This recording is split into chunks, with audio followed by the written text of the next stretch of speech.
buen bistec. Jack London. Publicado. 1909. Fuente. americanliterature.com. Edición. The Saturday Evening Post in November. 1909. Traductor. Alejandría.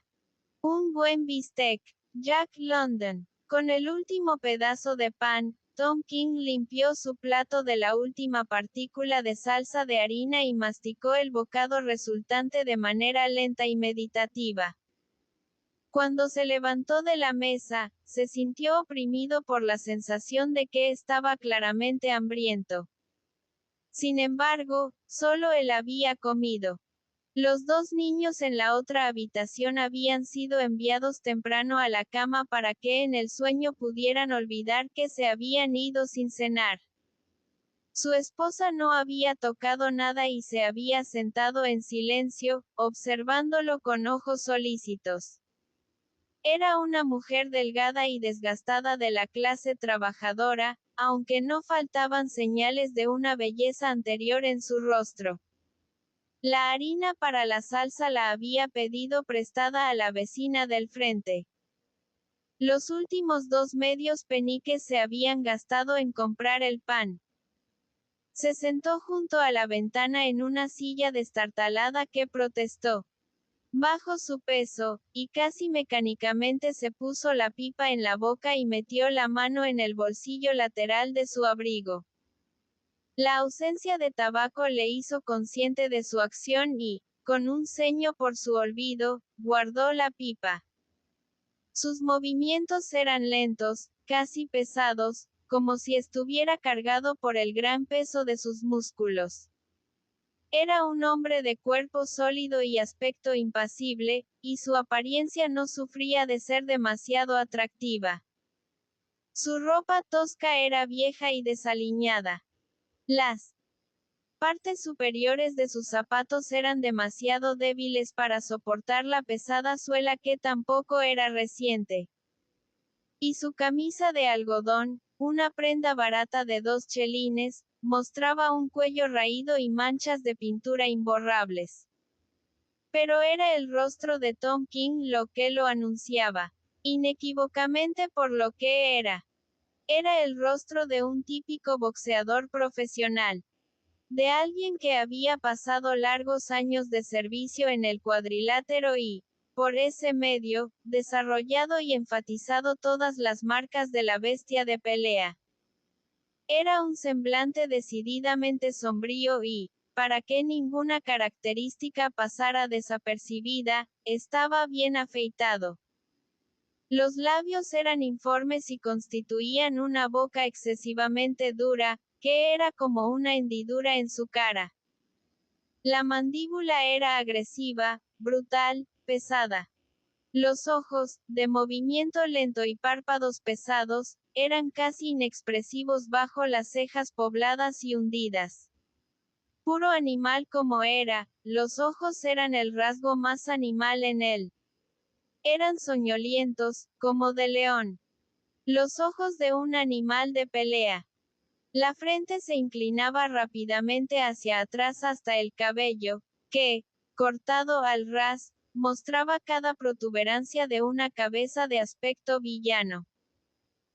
Una nariz rota 2 veces y moldeada de diversas formas por innumerables golpes, y una oreja de coliflor, permanentemente hinchada y deformada al doble de su tamaño, completaban su adorno, mientras que la barba, recién afeitada como estaba, brotaba en la piel y daba al rostro una mancha azul negra. En conjunto, era el rostro de un hombre al que temer en un callejón oscuro o en un lugar solitario. Y sin embargo, Tom King no era un criminal, ni había hecho nunca nada criminal. Fuera de las peleas, comunes en su estilo de vida, no había dañado a nadie. Ni se le había conocido nunca por buscar una pelea. Era un profesional, y toda la brutalidad combativa de él estaba reservada para sus apariciones profesionales. Fuera del ring era lento, de naturaleza fácil y, en sus días más jóvenes, cuando el dinero abundaba, demasiado generoso para su propio bien. No guardaba rencores y tenía pocos enemigos. Pelear era un negocio para él. En el ring golpeaba para herir, golpeaba para mutilar, golpeaba para destruir. Pero no había animosidad en ello. Era una simple propuesta comercial. Las audiencias se reunían y pagaban por el espectáculo de hombres noqueándose entre sí. El ganador se llevaba la mayor parte de la bolsa. Cuando Tom King enfrentó al Gauger de Woolloomooloo, 20 años antes, sabía que la mandíbula del Gauger había sanado solo 4 meses después de haberse roto en una pelea en Newcastle. Y jugó por esa mandíbula y la rompió de nuevo en el 9º asalto, no porque le guardara mala voluntad al Gauger, sino porque esa era la forma más segura de eliminarlo y ganar la mayor parte de la bolsa. Ni el Gauger le guardó mala voluntad por ello. Era el juego, y ambos conocían el juego y lo jugaban. Tom King nunca había sido hablador, y se sentó junto a la ventana, morosamente silencioso, mirando sus manos. Las venas se destacaban en el dorso de las manos, grandes e hinchadas. Y los nudillos, aplastados y deformados, daban testimonio del uso que se les había dado. Nunca había escuchado que la vida de un hombre era la vida de sus arterias, pero bien sabía el significado de esas grandes venas prominentes. Su corazón había bombeado demasiada sangre a través de ellas a máxima presión. Ya no hacían el trabajo. Había estirado su elasticidad, y con su distensión había pasado su resistencia. Ahora se cansaba fácilmente. Ya no podía hacer 20 asaltos rápidos, golpe tras golpe, pelear, pelear, pelear, de gong a gong, con feroces ataques sobre feroces ataques, siendo golpeado contra las cuerdas y a su vez golpeando a su oponente contra las cuerdas, y recuperándose más feroz y rápidamente que todos en ese último y 20º asalto, con la casa de pie y gritando, él mismo avanzando, golpeando, esquivando, lloviendo lluvias de golpes sobre lluvias de golpes y recibiendo lluvias de golpes a cambio, y todo el tiempo el corazón bombeando fielmente la sangre turbulenta a través de las venas adecuadas. Las venas, hinchadas en ese momento, siempre se habían encogido de nuevo, aunque cada vez, imperceptiblemente al principio, no del todo, quedando solo un poco más grandes que antes. Las miró y a sus nudillos golpeados, y, por un momento, captó una visión de la excelencia juvenil de esas manos antes de que el primer nudillo hubiera sido aplastado en la cabeza de Benny Jones, también conocido como el terror galés. La impresión de su hambre regresó a él. Cielos, cómo me comería un buen filete, murmuró en voz alta, apretando sus enormes puños y escupiendo una maldición ahogada. Intenté tanto en lo de Borg como en lo de Solí, dijo su esposa medio disculpándose. ¿Y no quisieron? Preguntó. Ni medio penique. Borg dijo. Vaciló. Vamos. ¿Qué dijo? Comillas. Que pensaba que Sandel te ganaría esta noche, y que tu cuenta ya era bastante grande como para seguir fiándote. Tom King gruñó, pero no respondió. Estaba ocupado pensando en el Bull Terrier que había tenido en sus días más jóvenes y al que había alimentado con filetes sin fin. Borg le habría dado crédito para 1000 filetes. Entonces. Pero los tiempos habían cambiado. Tom King se estaba haciendo viejo. Y los hombres viejos, peleando en clubes de segunda categoría, no podían esperar llevar cuentas de gran tamaño con los comerciantes. Se había levantado por la mañana con un anhelo de un pedazo de filete, y el anhelo no había disminuido. No había tenido un entrenamiento justo para esta pelea. Era un año de sequía en Australia, los tiempos eran difíciles, e incluso el trabajo más irregular era difícil de encontrar. No había tenido compañero de sparring, y su comida no había sido de lo mejor ni siempre suficiente. Había hecho algunos días de trabajo como jornalero cuando podía conseguirlo, y había corrido alrededor del domain en las primeras mañanas para poner sus piernas en forma.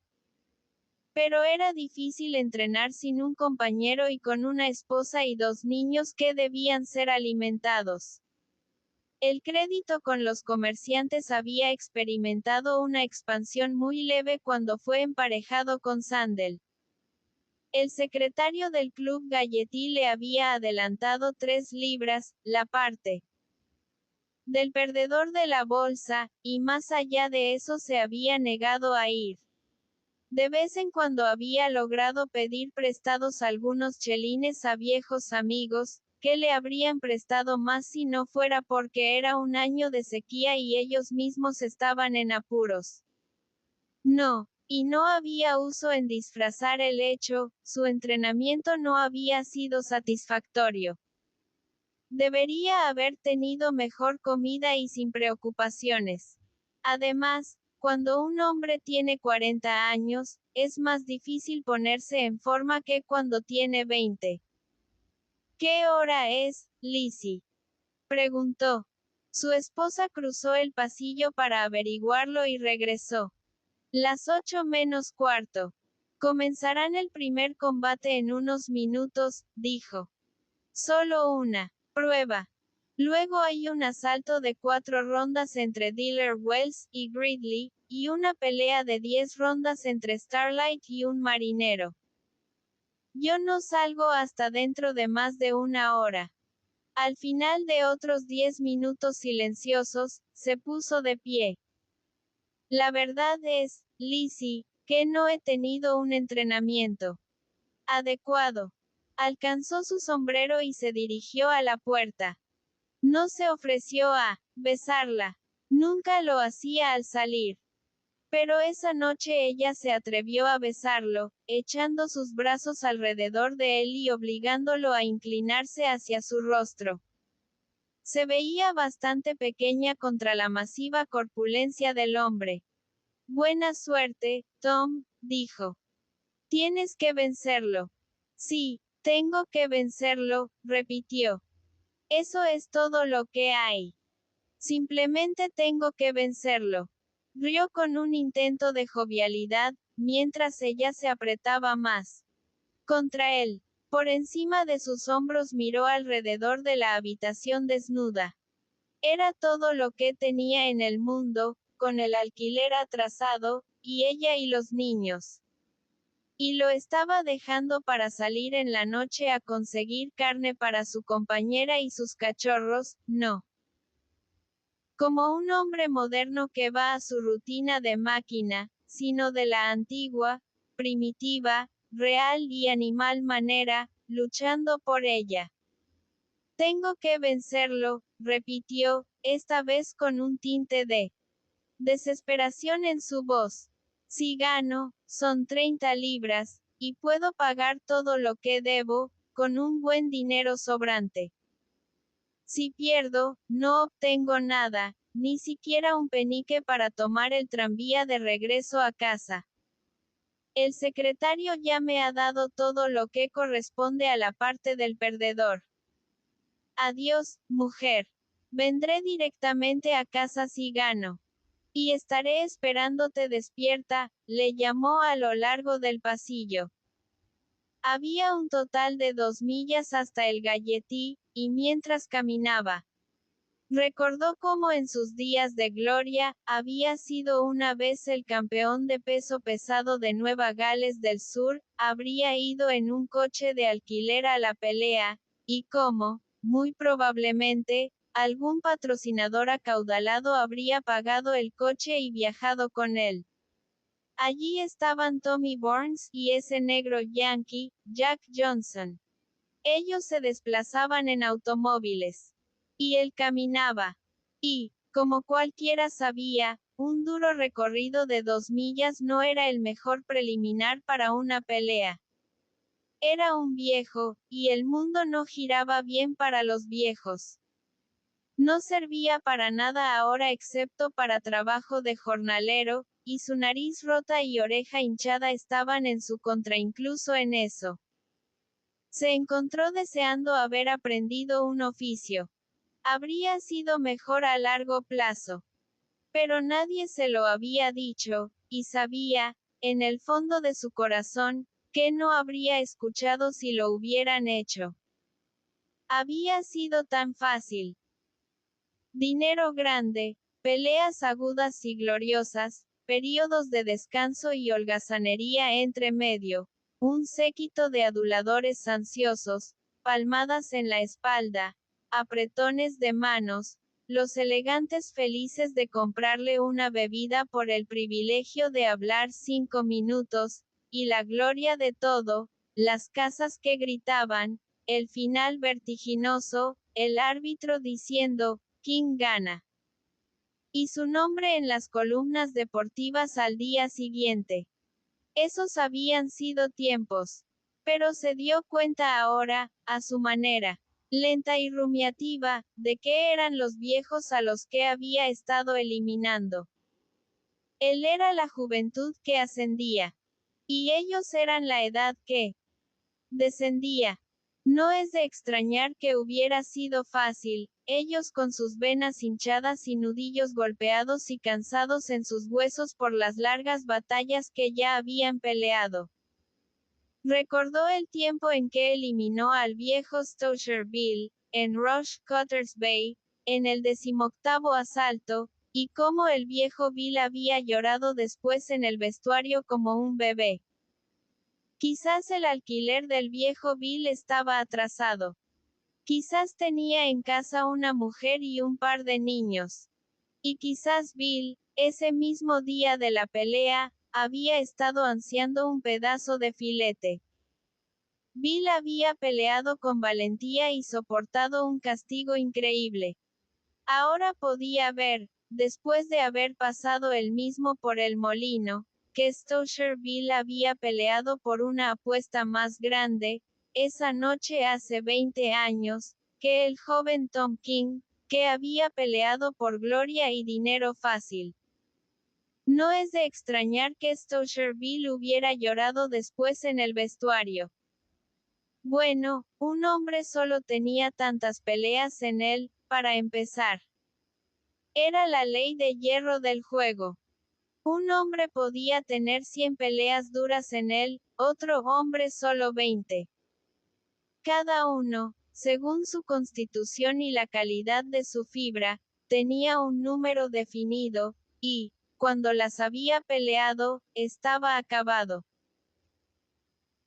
Sí, había tenido más peleas en él que la mayoría de ellos, y había tenido mucho más que su parte de las peleas duras y agotadoras, el tipo que trabajaba el corazón y los pulmones hasta el límite, que sacaba la elasticidad de las arterias y convertía los músculos flexibles de la juventud en nudos duros, que desgastaba los nervios y la resistencia y hacía que el cerebro y los huesos se cansaran por exceso de esfuerzo y resistencia sobreexigida.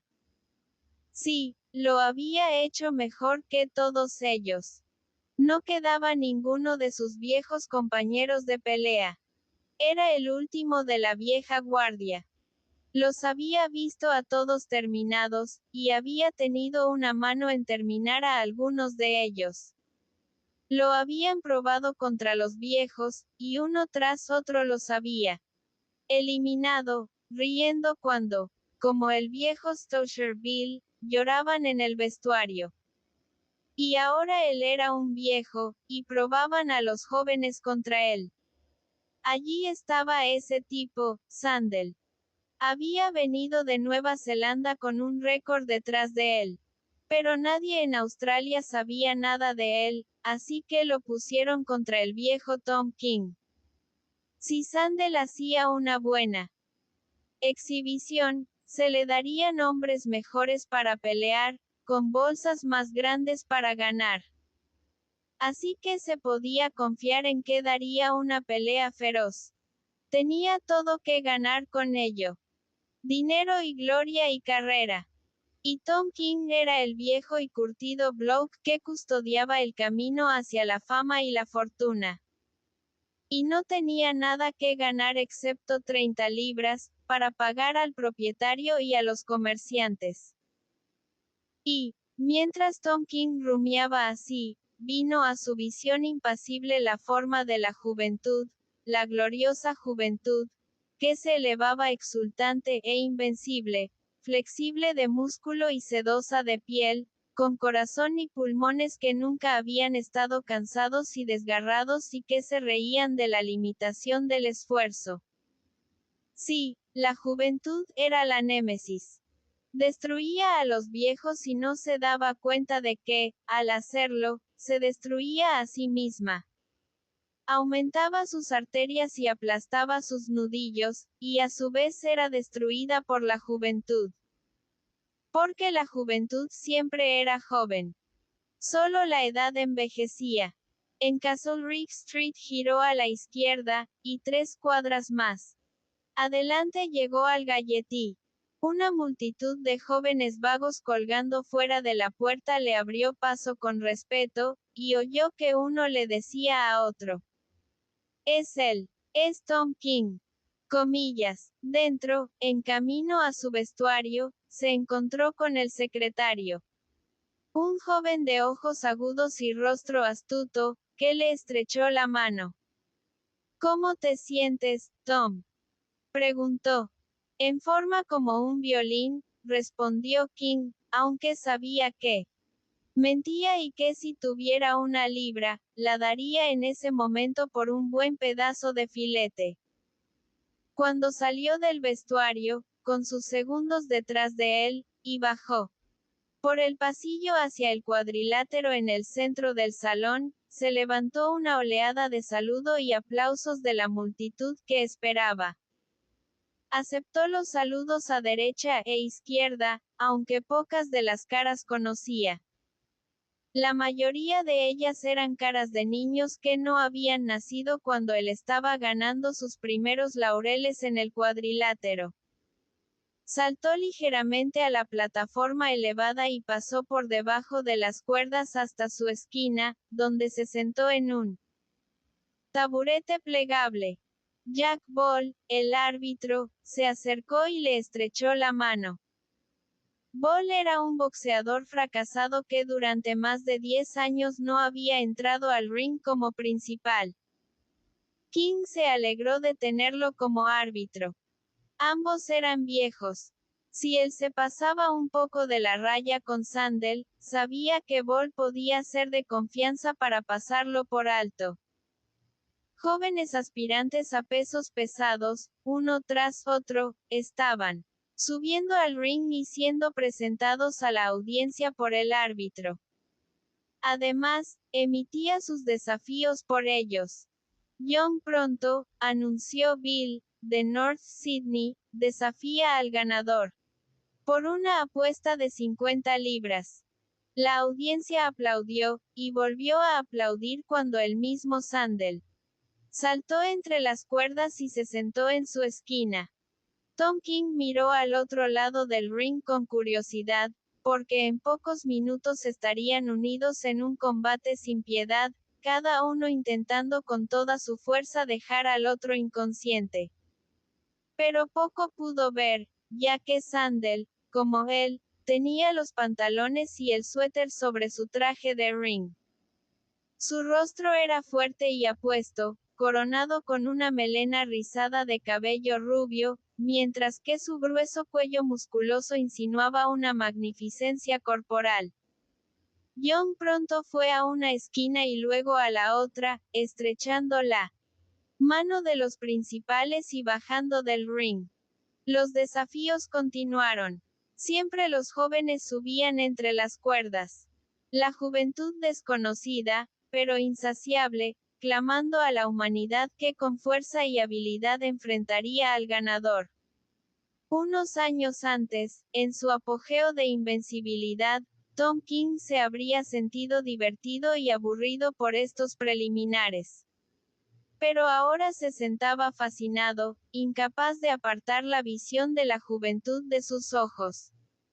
Siempre estaban estos jóvenes surgiendo en el juego del boxeo, saltando entre las cuerdas y gritando su desafío. Y siempre los viejos caían ante ellos. Subían al éxito sobre los cuerpos de los viejos.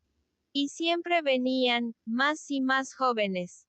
La juventud inextinguible e irresistible, y siempre eliminaban a los viejos, convirtiéndose ellos mismos en viejos y recorriendo el mismo camino descendente, mientras detrás de ellos, siempre presionando, estaba la juventud eterna, los nuevos bebés, crecidos vigorosos y arrastrando a sus mayores hacia abajo, con más bebés detrás hasta el fin de los tiempos.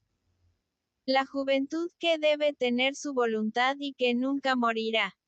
King miró hacia la mesa de prensa y asintió a Morgan, del Sportsman, y a Corbett, del referee. Luego extendió sus manos, mientras Sid Sullivan y Charlie Bates, sus segundos, le ponían los guantes y los apretaban bien, observados de cerca por uno de los segundos de Sandel, que primero examinó críticamente las vendas en los nudillos de King. Uno de sus propios segundos estaba en la esquina de Sandel, realizando una labor similar. Los pantalones de Sandel fueron quitados y, al ponerse de pie, le quitaron el suéter sobre la cabeza. Y Tom King, mirando, vio a la juventud encarnada.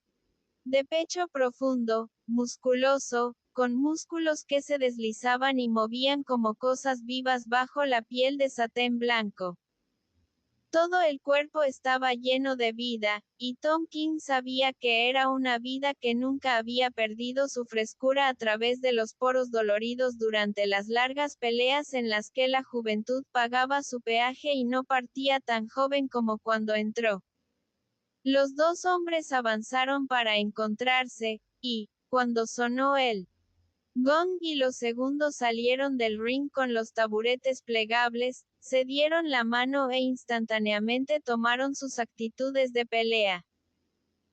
E instantáneamente, como un mecanismo de acero y resortes balanceado en un gatillo sensible, Sandel estaba dentro y fuera y de nuevo dentro, lanzando un izquierdo a los ojos, un derecho a las costillas, esquivando un contraataque, bailando ligeramente lejos y regresando amenazadoramente. Era rápido y hábil. Fue una exhibición deslumbrante. La casa gritó su aprobación. Pero King no estaba deslumbrado. Había peleado demasiadas peleas y con demasiados jóvenes. Conocía los golpes por lo que eran. Demasiado rápidos y hábiles para ser peligrosos. Evidentemente, Sandel iba a apresurar las cosas desde el principio. Era de esperarse. Era el camino de la juventud, gastando su esplendor y excelencia en insurrección salvaje y asalto furioso, abrumando la oposición con su propia gloria ilimitada de fuerza y deseo. Sandel estaba dentro y fuera, aquí, allá y en todas partes, ligero. De pies y de corazón ansioso, una maravilla viviente de carne blanca y músculo punzante que se tejía en una deslumbrante tela de ataque, deslizándose y saltando como una lanzadera voladora de acción en acción a través de 1000 acciones, todas centradas en la destrucción de Tom King, que se interponía entre él y la fortuna. Y Tom King soportó pacientemente. Conocía su oficio, y conocía a la juventud ahora que la juventud ya no era suya. No había nada que hacer hasta que el otro perdiera algo de vapor, pensó, y sonrió para sí mismo mientras deliberadamente se agachaba para recibir un fuerte golpe en la parte superior de su cabeza. Era una cosa malvada de hacer, pero eminentemente justa según las reglas del boxeo. Se suponía que un hombre debía cuidar sus propios nudillos, y, si insistía en golpear a un oponente en la parte superior de la cabeza, lo hacía bajo su propio riesgo. King podría haberse agachado más y dejar que el golpe pasara inofensivamente, pero recordó sus propias primeras peleas y cómo aplastó su primer nudillo en la cabeza del terror galés. Solo estaba jugando el juego. Ese agacharse había afectado uno de los nudillos de Sandel. No es que a Sandel le importara ahora. Seguiría adelante, supremamente indiferente, golpeando tan fuerte como siempre durante toda la pelea. Pero más tarde, cuando las largas batallas en el ring comenzaran a notarse, lamentaría ese nudillo y recordaría cómo lo aplastó en la cabeza de Tom King. El primer asalto fue todo de Sandel, y tuvo a la casa gritando con la rapidez de sus ataques de torbellino. Abrumó a King con avalanchas de golpes, y King no hizo nada. Nunca golpeó una vez, contentándose con cubrirse, bloquear y agacharse y agarrarse para evitar el castigo.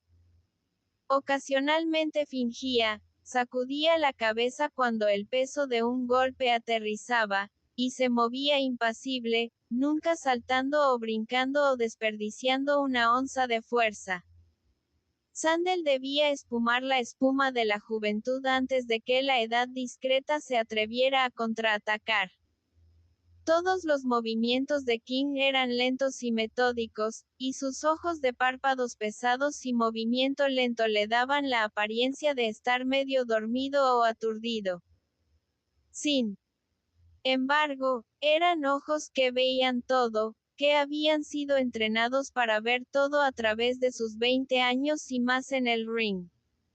Eran ojos que no parpadeaban ni vacilaban ante un golpe inminente, sino que veían y medían la distancia con frialdad. Sentado en su esquina para el minuto de descanso al final del asalto, se recostó con las piernas extendidas, sus brazos descansando en el ángulo recto de las cuerdas, su pecho y abdomen agitándose franca y profundamente mientras tragaba el aire impulsado por las toallas de sus segundos.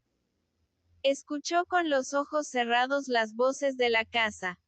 ¿Por qué no peleas, Tom? Muchos gritaban.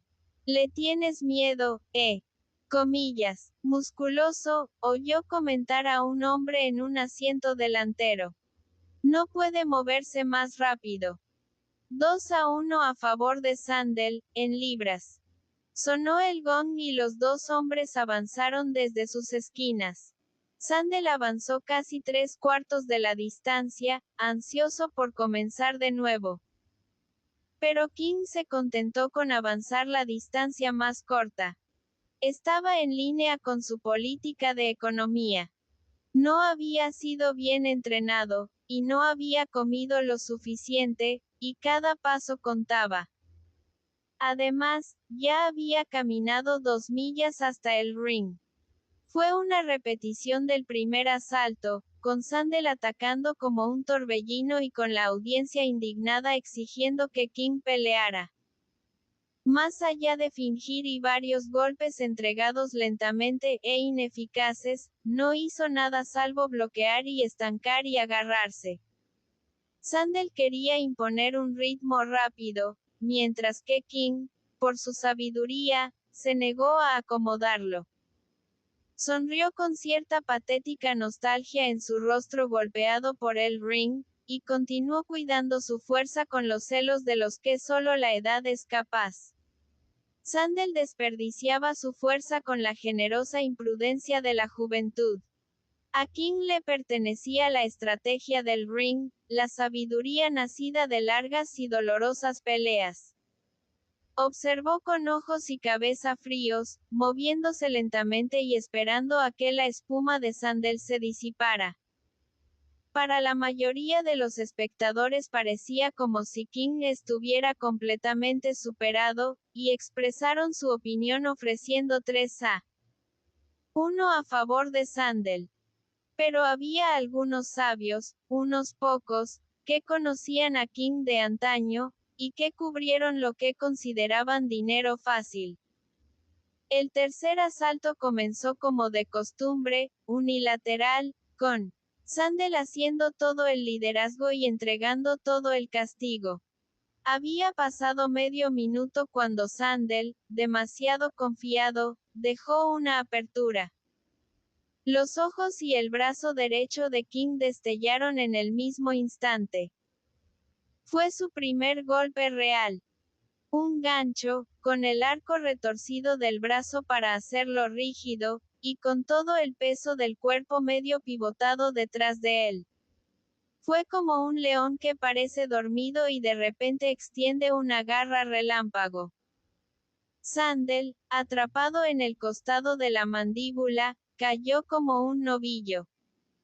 La audiencia jadeó y murmuró una aplaudida aprobación. El hombre no estaba musculoso, después de todo, y podía lanzar un golpe como un martillo pilón. Sandel estaba sacudido. Se dio vuelta e intentó levantarse, pero los agudos gritos de sus segundos para que tomara la cuenta lo contuvieron. Se arrodilló sobre una rodilla, listo para levantarse, y esperó, mientras el árbitro se paraba sobre él, contando los segundos en voz alta en su oído. Al noveno se levantó en actitud de pelea, y Tom King, frente a él, sintió pesar de que el golpe no hubiera estado a una pulgada más cerca del punto de la mandíbula. Eso habría sido un knockout, y podría haber llevado las 30 libras a casa con la esposa y los niños. El asalto continuó hasta el final de sus 3 minutos, Sandel por primera vez respetuoso de su oponente y King tan lento de movimiento y de ojos soñolientos como siempre. Al acercarse el final del asalto, King, advertido del hecho por la vista de los segundos agachados afuera listos para saltar a través de las cuerdas, llevó la pelea hacia su propia esquina. Y cuando sonó el gong, se sentó inmediatamente en el taburete esperando, mientras Sandel tenía que caminar todo el camino a través de la diagonal del cuadrado hasta su propia esquina. Fue una pequeña cosa, pero fue la suma de las pequeñas cosas lo que contaba. Sandel se vio obligado a caminar esos pasos adicionales, a gastar esa energía, y a perder una parte del precioso minuto de descanso. Al comienzo de cada asalto, King salía lentamente de su esquina, obligando a su oponente a avanzar la mayor distancia. El final de cada asalto encontraba la pelea maniobrada por King hacia su propia esquina para que pudiera sentarse inmediatamente. Pasaron 2 asaltos más, en los que King fue parco en el esfuerzo. Y Sandel pródigo. El intento de este último de imponer un ritmo rápido hizo que King se sintiera incómodo, ya que un porcentaje justo de los innumerables golpes que le llovían llegaban a destino. Sin embargo, King persistió en su lenta obstinación, a pesar de los gritos de los jóvenes exaltados para que entrara y peleara. De nuevo, en el sexto asalto, Sandel fue descuidado. De nuevo el temible derecho de Tom King destelló hacia la mandíbula, y de nuevo Sandel tomó la cuenta de 9 segundos.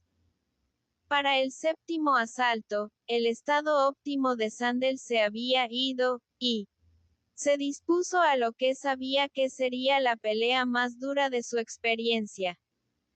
Tom King era un viejo, pero un viejo mejor que cualquiera que hubiera encontrado. Un viejo que nunca perdía la cabeza, que era notablemente hábil en la defensa, cuyos golpes tenían el impacto de un garrote nudoso, y que tenía un knockout en cada mano. Sin embargo, Tom King no se atrevía a golpear a menudo. Nunca olvidaba sus nudillos golpeados, y sabía que cada golpe debía contar si los nudillos iban a durar toda la pelea. Mientras se sentaba en su esquina, mirando a su oponente, le vino el pensamiento de que la suma de su sabiduría y la juventud de Sandel constituirían a un campeón mundial de peso pesado. Pero ese era el problema. Sandel nunca se convertiría en campeón mundial. Le faltaba la sabiduría, y la única forma de obtenerla era comprarla con la juventud. Y cuando tuviera la sabiduría, la juventud se habría gastado en comprarla. King aprovechó cada ventaja que conocía. Nunca perdía una oportunidad de agarrarse, y al efectuar la mayoría de los agarres, su hombro golpeaba firmemente las costillas del otro. En la filosofía del ring, un hombro era tan bueno como un puñetazo en cuanto al daño, y mucho mejor en cuanto al gasto de esfuerzo. Además, en los agarres, King descansaba su peso sobre su oponente y no quería soltarse. Esto obligaba a la intervención del árbitro, que los separaba, siempre asistido por Sandel, que aún no había aprendido a descansar. No podía evitar usar esos gloriosos brazos voladores y músculos retorcidos, y cuando el otro se lanzaba a un agarre, golpeando hombro contra costillas y con la cabeza descansando bajo el brazo izquierdo de Sandel, este casi invariablemente balanceaba su derecho detrás de su propia espalda y hacia el rostro que sobresalía. Era un golpe astuto, muy admirado por la audiencia, pero no era peligroso y, por lo tanto, era fuerza desperdiciada. Pero Sandel era incansable y no conocía límites, y King sonrió y soportó con obstinación. Sandel desarrolló un feroz derecho al cuerpo, lo que hizo parecer que King estaba recibiendo una enorme cantidad de castigo, y solo los viejos boxeadores apreciaban el toque hábil del guante izquierdo de King en el bíceps del otro justo antes del impacto del golpe. Era cierto que el golpe aterrizaba cada vez, pero cada vez se le robaba su poder con ese toque en el bíceps. En el noveno asalto, 3 veces en menos de un minuto, el derecho de King enganchó su arco retorcido a la mandíbula. Y 3 veces el cuerpo de Sandel, pesado como era, fue nivelado al tapete. Cada vez tomaba los 9 segundos que se le permitían y se ponía de pie, sacudido y golpeado, pero aún fuerte. Había perdido gran parte de su velocidad y desperdiciaba menos esfuerzo. Estaba peleando con seriedad, pero continuaba recurriendo a su principal activo, que era la juventud. El principal activo de King era la experiencia. A medida que su vitalidad había disminuido y su vigor se había debilitado, los había reemplazado con astucia, con sabiduría nacida de largas peleas dolorosas y con un cuidadoso resguardo de la fuerza. No solo había aprendido a no hacer movimientos superfluos, sino que había aprendido cómo seducir a un oponente para que desperdiciara su fuerza. Una y otra vez, con fintas de pie, mano y cuerpo, continuaba engañando a Sandel para que retrocediera, se agachara o contraatacara. King descansaba, pero nunca permitía que Sandel descansara. Era la estrategia de la edad. Al comienzo del 10º asalto, King comenzó a detener las embestidas del otro con izquierdos directos al rostro, y Sandel, vuelto cauteloso, respondió atrayendo el izquierdo, luego esquivándolo y entregando su derecho en un gancho oscilante al costado de la cabeza. Estaba demasiado alto para ser vitalmente efectivo. Pero cuando aterrizó por primera vez, King conoció el descenso familiar del velo negro de la inconsciencia a través de su mente. Por un instante, o más bien por la fracción más pequeña de un instante, cesó. En un momento vio a su oponente esquivando fuera de su campo de visión y el fondo de rostros blancos y observadores. En el siguiente momento volvió a ver a su oponente y al fondo de rostros. Fue como si hubiera dormido un tiempo y acabara de abrir los ojos de nuevo, y sin embargo el intervalo de inconsciencia fue tan microscópicamente corto que no hubo tiempo para que cayera. La audiencia lo vio tambalearse y sus rodillas ceder, y luego lo vio recuperarse y hundir su barbilla más profundamente en el refugio de su hombro izquierdo. Varias veces Sandel repitió el golpe, manteniendo a King parcialmente aturdido, y luego este último elaboró su defensa, que también era un contraataque. Fingiendo con su izquierdo, dio un medio paso hacia atrás, al mismo tiempo que lanzaba un uppercut con toda la fuerza de su derecho. Tan acertadamente estuvo sincronizado que aterrizó directamente en el rostro de Sandel en el barrido descendente de la esquiva, y Sandel se levantó en el aire y se encorvó hacia atrás, golpeando el tapete con la cabeza y los hombros. King logró esto 2 veces, luego se soltó y golpeó a su oponente contra las cuerdas. No le dio a Sandel oportunidad de descansar o de prepararse, sino que le golpeó golpe tras golpe hasta que la casa se puso de pie y el aire se llenó de un rugido ininterrumpido de aplausos. Pero la fuerza y resistencia de Sandel eran soberbias, y continuó manteniéndose en pie. Un knockout parecía seguro, y un capitán de policía, consternado por el terrible castigo, se levantó junto al ring para detener la pelea. Sonó el gong para el final del asalto y Sandel se tambaleó hasta su esquina, protestando al capitán que estaba sano y fuerte. Para demostrarlo, hizo 2 volteretas hacia atrás, y el capitán de policía cedió. Tom King, recostado en su esquina y respirando con dificultad, estaba decepcionado. Si la pelea se hubiera detenido, el árbitro, forzosamente, le habría dado la decisión y la bolsa habría sido suya. A diferencia de Sandel, no estaba peleando por gloria o carrera, sino por 30 libras. Y ahora Sandel se recuperaría en el minuto de descanso. La juventud será servida. Este dicho pasó por la mente de King, y recordó la primera vez que lo había escuchado, la noche en que había eliminado al viejo Stoucher Bill. El elegante que le había comprado una bebida después de la pelea y le había dado una palmada en el hombro había usado esas palabras.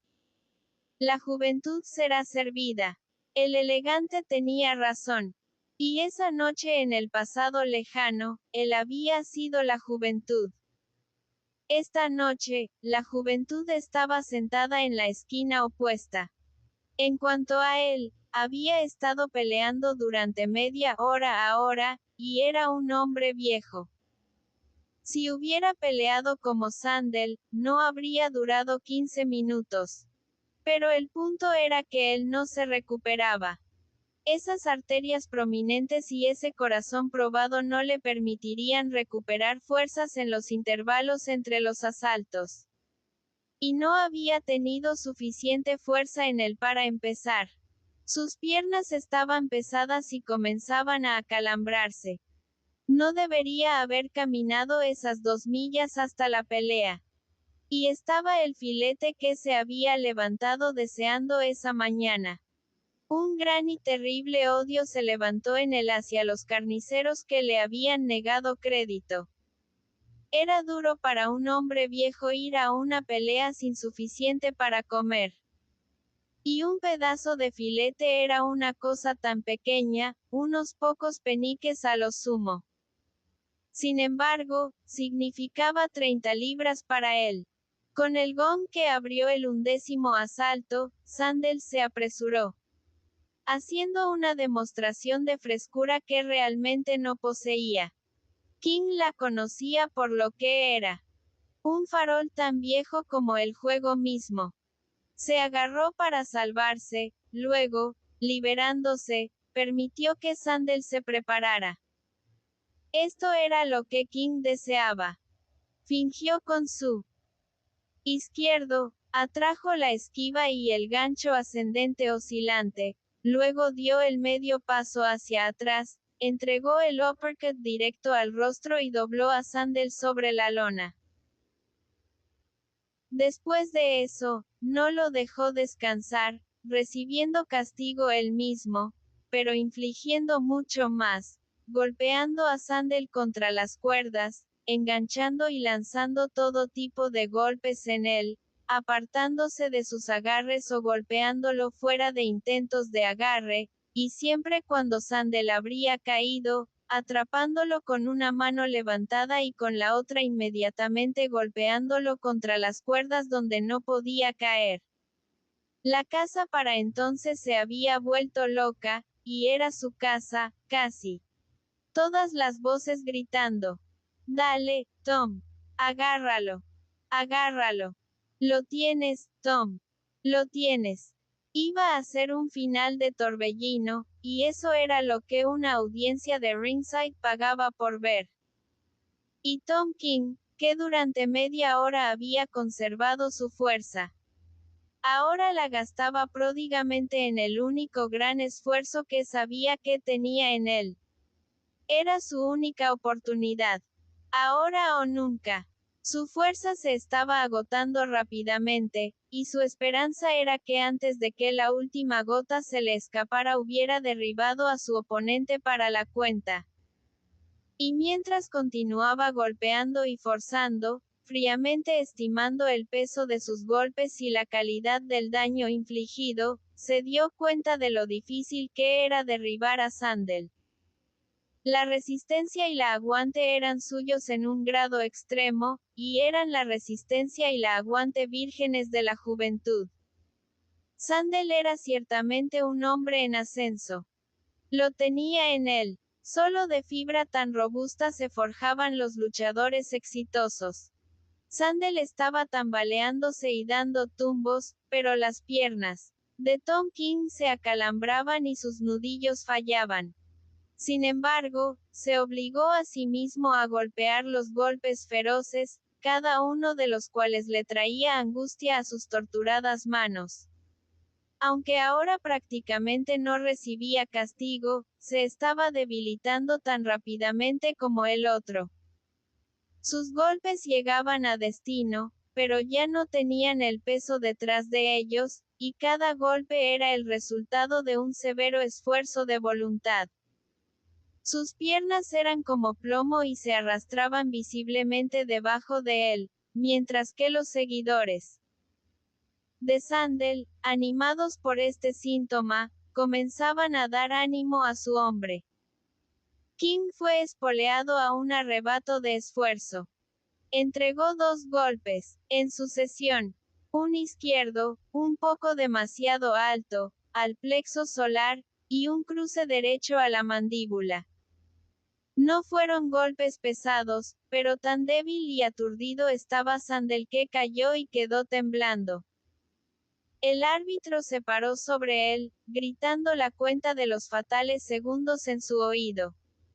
Si antes de que se llamara el 10º segundo no se levantaba, la pelea estaba perdida. La casa estaba de pie en silencio. King descansaba sobre piernas temblorosas. Un mareo mortal estaba sobre él, y ante sus ojos el mar de caras se hundía y balanceaba, mientras a sus oídos, como desde una distancia remota, llegaba la cuenta del árbitro. Sin embargo, veía la pelea como suya. Era imposible que un hombre tan castigado pudiera levantarse. Solo la juventud podía levantarse, y Sandel se levantó. Al cuarto segundo se dio vuelta sobre su rostro y buscó a tientas las cuerdas.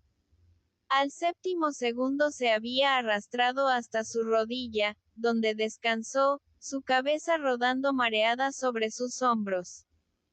Cuando el árbitro gritó, 9. Sandel se puso de pie, en posición adecuada de espera, su brazo izquierdo envuelto alrededor de su rostro, su derecho envuelto alrededor de su estómago.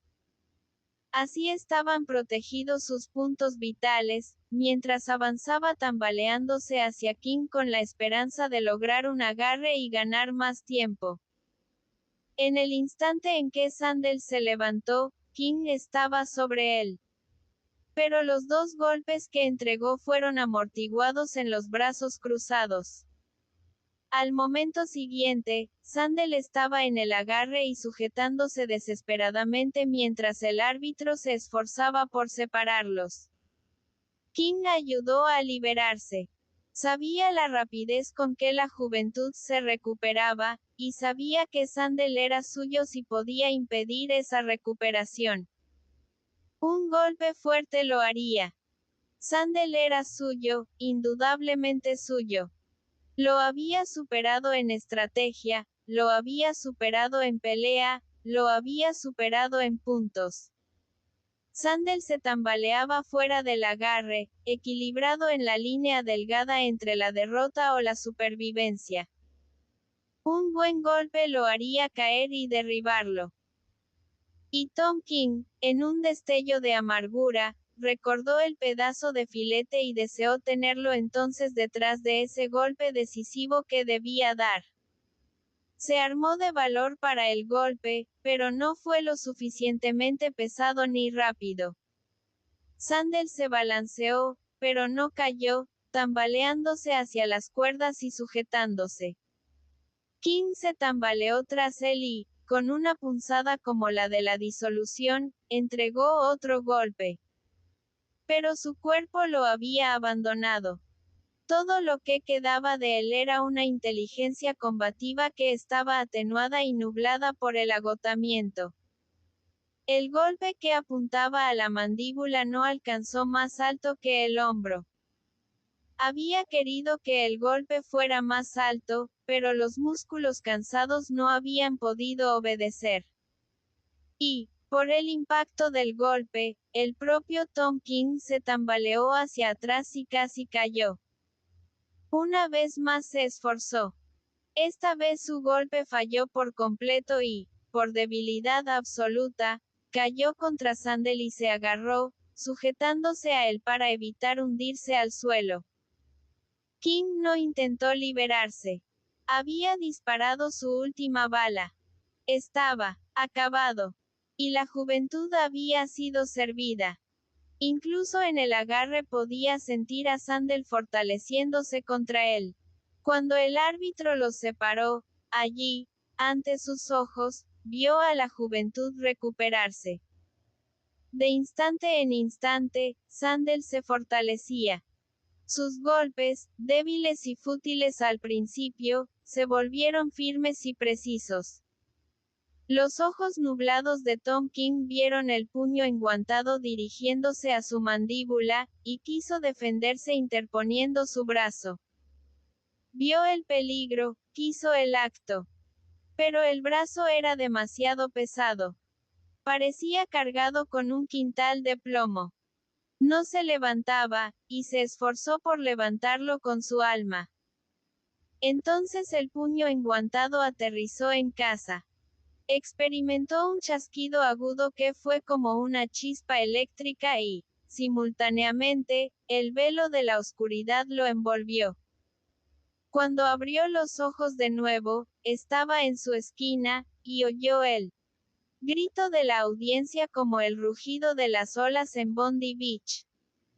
Una esponja húmeda estaba siendo presionada contra la base de su cerebro, y Sid Sullivan soplaba agua fría en un rocío refrescante sobre su rostro y pecho. Sus guantes ya habían sido removidos, y Sandel, inclinándose sobre él, le estaba estrechando la mano. No guardaba mala voluntad hacia el hombre que lo había dejado fuera.